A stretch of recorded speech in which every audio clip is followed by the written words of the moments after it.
Remedy Skin just released new research on their Dark Spot Serum, and the headline result is dramatic. They report an 81% reduction in tyrosinase expression. That sounds incredible, because tyrosinase is the enzyme responsible for producing melanin in the skin. But when I looked at the study more closely, I noticed something important. The experiment is real, but it doesn't actually prove what most people think it proves. And when I mapped the ingredients across the pigmentation pathway, I discovered something even more interesting about this formula. So today we're going to break down what the study actually tested, what the ingredients are really doing, and whether this serum could actually fade dark spots. Because the most interesting part of this serum is not the study, it's the ingredient strategy behind the formula. Hi, I'm Dr. Linda Brand, and on this channel I analyze skincare ingredients and research to understand what the science actually shows. So let's start with the experiment. Chapter 1.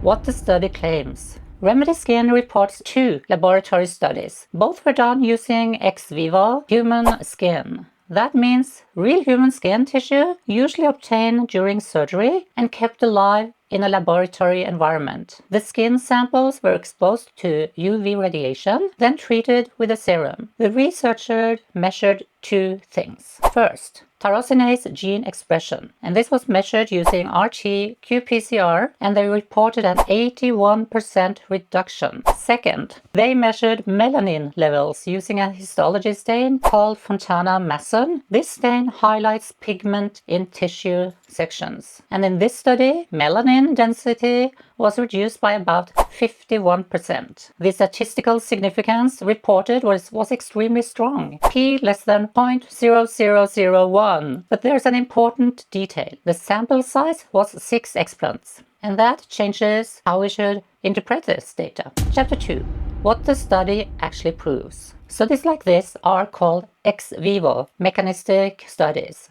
They are commonly used in cosmetic science, and they are valuable, but they answer a very specific question. They show whether a formula can influence biological pathways in controlled laboratory conditions. What they do not prove is whether a product will visibly fade the dark spots on real human faces. For that, we would need clinical trials, usually something like 40 to 100 participants, standardized photography, colorimetry measurements, and at least 8 to 12 weeks of treatment. So the remedy research should be looked at as a mechanistic support, not clinical proof. But when we look at the formula itself, the strategy actually becomes very interesting. Chapter 3. The pigmentation pathway.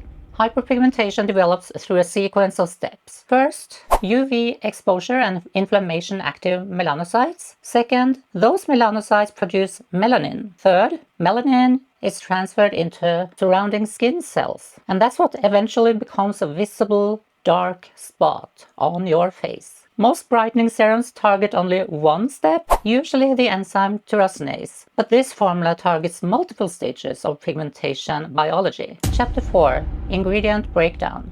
Let's take a closer look at the formula. And before we start with that, I would like to show you. This is the serum for dark spots that we are talking about today from Remedy. And one thing I would like to point out that I really like is that they have ingredients on the back. So you have all the benefits. I really like this. That is so smart. Anyway, let's continue. The base contains classic hydration ingredients. We have water, glycerin, squalane. These support barrier function and improve tolerance. The emulsion system includes cetyl olivate, sorbutan olivate, dimethicone, and these ingredients help stabilize the formula and improve skin feel. And now we get into the pigmentation actives. First you have niacinamide. Niacinamide is one of the best studied brightening ingredients, but it does not actually inhibit tyrosinase. Instead, it reduces the transfer of melanosomes from melanocytes to keratinocytes, so less pigment is distributed throughout the epidermis. Next, tranexamic acid. This ingredient has become extremely popular. Tranexamic acid blocks the plasmin pathway involved in UV-induced melanocyte activation. In simple terms, it reduces the signals telling pigment cells to produce melanin. Then we have acetyl glucosamine. This ingredient works synergistically with niacinamide. Together, they can reduce hyperpigmentation more effectively than either ingredient alone. Another important pigment inhibitor here is the kojic dipalmitate. This is a stabilized form of kojic acid. It helps inhibit tyrosinase activity, but there is actually an interesting detail here. Kojic dipalmitate is actually more stable, but also weaker than pure kojic acid. Kojic acid is a stronger tyrosinase inhibitor, but it's unstable and can oxidize easily in formulations. In this serum, kojic dipalmitate likely plays a supporting role alongside other ingredients like tranexamic acid and niacinamide. I'm curious now, have you used kojic acid before? Did it work for your pigmentation? There are also antioxidant ingredients in this formula: glutathione, green tea extract, turmeric extract, and milk thistle extract. These ingredients help reduce oxidative stress that can stimulate melanogenesis. The formula also contains tetrahexyldecyl ascorbate. This is an oil-soluble vitamin C derivative, and it contributes to brightening and antioxidant protection. Chapter 5. The most interesting ingredient. But let me tell you this, the ingredient that surprised me the most is actually retinol. Retinol is not commonly included in pigmentation serums, but it can actually help. Two mechanisms. First, retinoids increase epidermal turnover. That helps remove melanin-containing cells more quickly. Second, retinoids help disperse pigment more evenly in the skin. But there is a trade-off. Retinol can also cause irritation. And irritation can lead to post-inflammatory hyperpigmentation. Interestingly, the formula contains several ingredients designed to buffer irritation. It has niacinamide, ceramide, NP, squalane, licorice extract. So the formulation appears designed to balance pigment suppression with barrier protection. Chapter 6. What I like about this formula. From a formulation perspective, the most impressive thing here is the multi-pathway strategy. The formula targets pigmentation at several levels. It reduces melanocyte activation, tranexamic acid. It reduces melanin synthesis, kojic dipalmitate, and acetyl glucosamine. It reduces pigment transfer, niacinamide. And it accelerates pigment removal, retinol and mandelic acid.